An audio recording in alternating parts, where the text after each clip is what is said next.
Hi all, welcome back to Solver. This video is part 5 of the topic numbers. In the previous videos, we have already discussed different types of numbers, which are natural numbers, whole numbers and integers. In this video, we are going to discuss the next 3 types of numbers. They are rational numbers, irrational numbers and real numbers. Rational numbers. What is a rational number? Rational number is defined as any number that can be represented in the form of p by q, where p and q are integers and q not equal to 0. For example, 2 by 3. Here 2 and 3 are integers and 3 not equal to 0. Then minus 4 by 17. Here minus 4 and 17 are integers and 17 not equal to 0. Here we can see that 2 by 3 and minus 4 by 17 are fractions. If this is the definition of rational numbers, what is the difference between fractions and rational numbers? Let's see what is a fraction. Fraction is not a type of number. Fractions represent equal parts of a whole or collection. For example, this is a circle. And this is considered as a whole. Now when this circle is divided into 2 equal parts, always remember it should be divided into equal parts. So when this circle is divided into 2 equal parts and one part is taken, the fraction is 1 by 2. One part out of 2 equal parts. Like that. When the circle is divided into 4 equal parts and one part is taken, the fraction is 1 by 4. And when this circle is divided into 3 equal parts and one part is taken, then the fraction is 1 by 3. Like that, when the circle is divided into 4 equal parts and 3 parts are taken, the fraction is 3 by 4. 3 parts out of 4 equal parts. A fraction has 2 parts. The number on the top of the line is called numerator. The number below the line is called denominator. Here some fractions are given. 1 by 2, 1 by 4, 3 by 4. This 1, 1 and 3 are called numerators. 2, 4 and 4 are called denominators. In simple words, fractions should always be written in the form of p by q, whereas rational numbers need not appear in the form of p by q. You will understand once you saw the example. 4 is not a fraction, but we can write it as a fraction, that is 4 by 1. But 4 is a rational number. Why? Because we can write it as 4 by 1, that is in the form of p by q. In a fraction, there is always a numerator and denominator. So all fractions are rational numbers, but all rational numbers are not fractions. Some examples of fractions and rational numbers. When p is 2 and q is 1, p by q is 2 by 1, which is equal to 2. Here the fraction is 2 by 1. What is the rational number? It can be 2 by 1 and it can be 2. So the rational numbers are 2 by 1 and 2. When p is 20 and q is 4, p by q is 20 by 4 equal to 5. Here the fraction is 20 by 4 and the rational numbers are 20 by 4 and 5. When p is 1 and q is 2, p by q is 1 by 2, which is equal to 0.5, which is a decimal number. Here the fraction is 1 by 2 and rational numbers are 1 by 2 and 0.5. When p is minus 3 and q is 4, p by q is minus 3 by 4. Here the fraction and rational number both are minus 3 by 4. When p is 10 and q is 100, p by q is 10 by 100, that means 1 by 10. Here the fractions are, it can be 10 by 100 or it can be 1 by 10. And rational numbers are 1 by 10 and 0.1, which is equivalent to 1 by 10. So rational numbers include integers, decimals and fractions. Next type of number is irrational numbers. What is the value of root 2? Root 2 equal to 1.4142135623 etc. It never ends. So we cannot express it in the form of p by q. So it is not a rational number. We call such numbers irrational numbers. So the numbers which cannot be expressed in the form of p by q, where p and q are integers and q not equal to 0 are called irrational numbers. For example, root 3, root 5, pi, all these are irrational numbers. Next is real numbers. The set of all rational and irrational numbers forms real numbers. So real numbers include all rational numbers and all irrational numbers. It is denoted by the letter R. Let's discuss some questions. First one. If 1 by 8 of, 2 by 3 of, 4 by 5 of a number is 12, then the number is what? So what is given in the question? 1 by 8 of, 2 by 3 of, 4 by 5 of some number is 12. And we need to find that number. So we need to find an unknown number. Let that number be x. Then 1 by 8 of. Of means multiplication.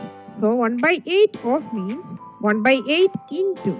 Then 2 by 3 of. That means 2 by 3 into.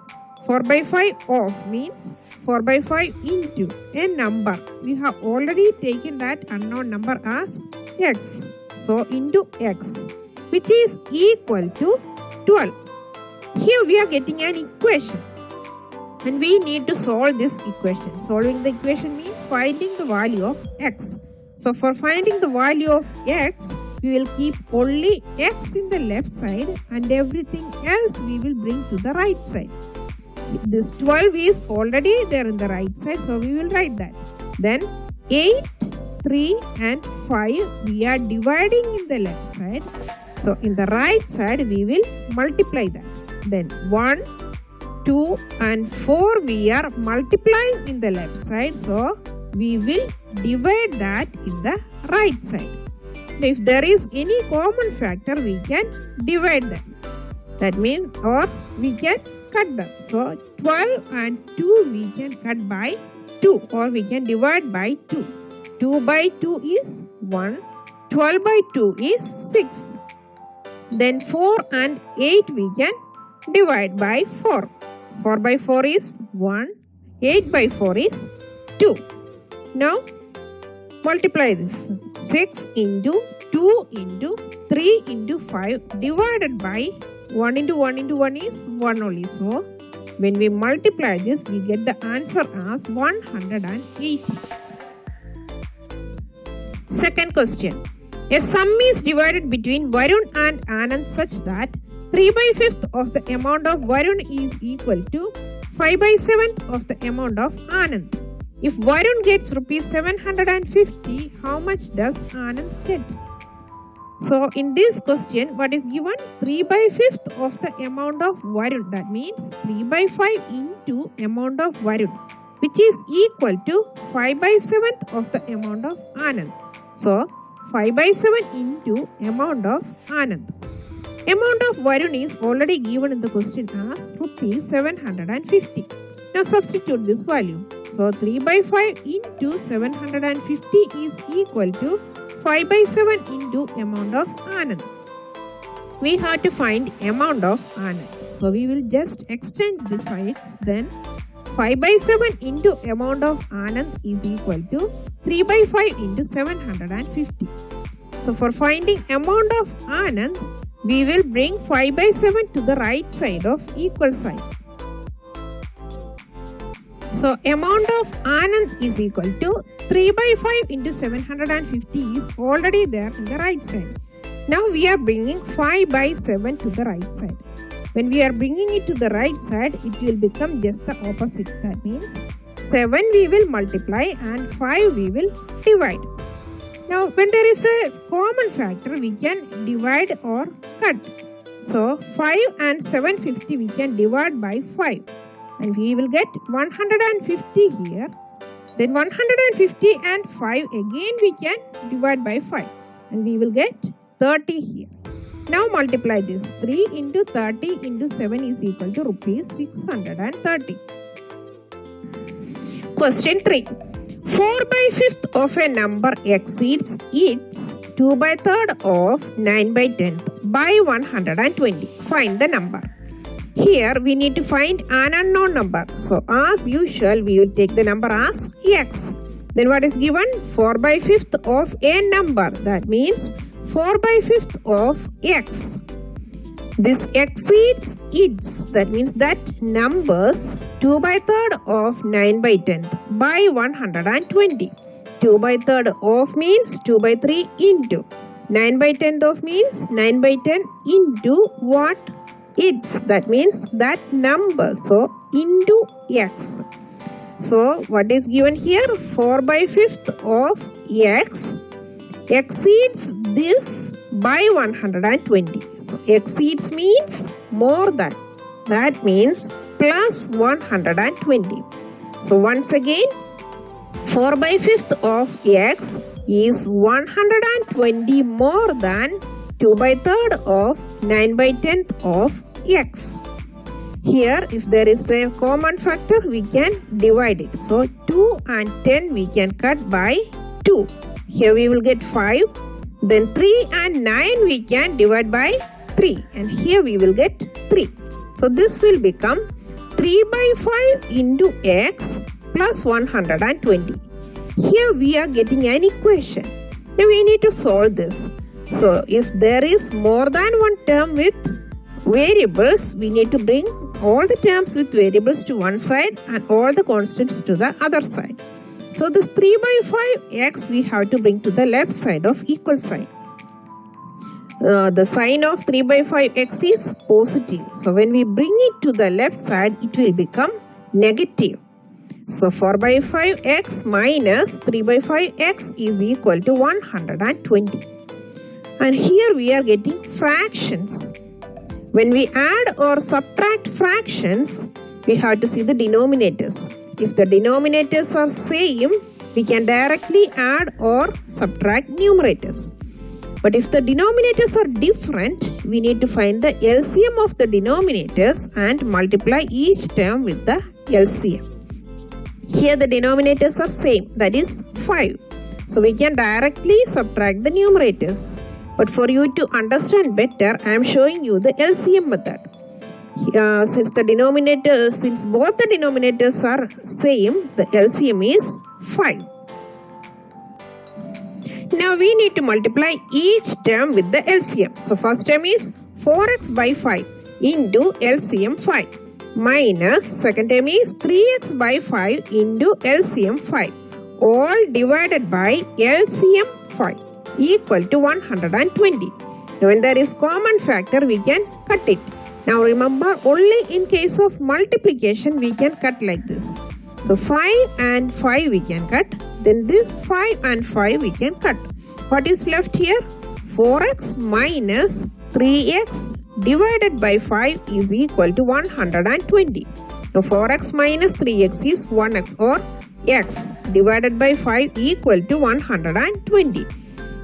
From this we can find the value of x. So x is equal to 120 is already in the right side. And this 5 we are bringing from left side to the right side. And 5 we are dividing in the left side. So in the right side we will multiply it. And we get the answer as 600. So what is the summary here? Rational number is defined as any number that can be represented in the form of p by q, where p and q are integers and q not equal to 0. Then, the numbers which cannot be expressed in the form of p by q, where p and q are integers and q not equal to 0 are called irrational numbers. The set of all rational and irrational numbers forms real numbers. So that's all about rational numbers, irrational numbers and real numbers. Happy learning! If you like my videos, please subscribe to my channel, and after subscribing, if you press bell icon, you will get the notifications whenever I upload videos. Please like, comment and share with your friends and family. Thank you for watching. See you in the next video. Bye-bye.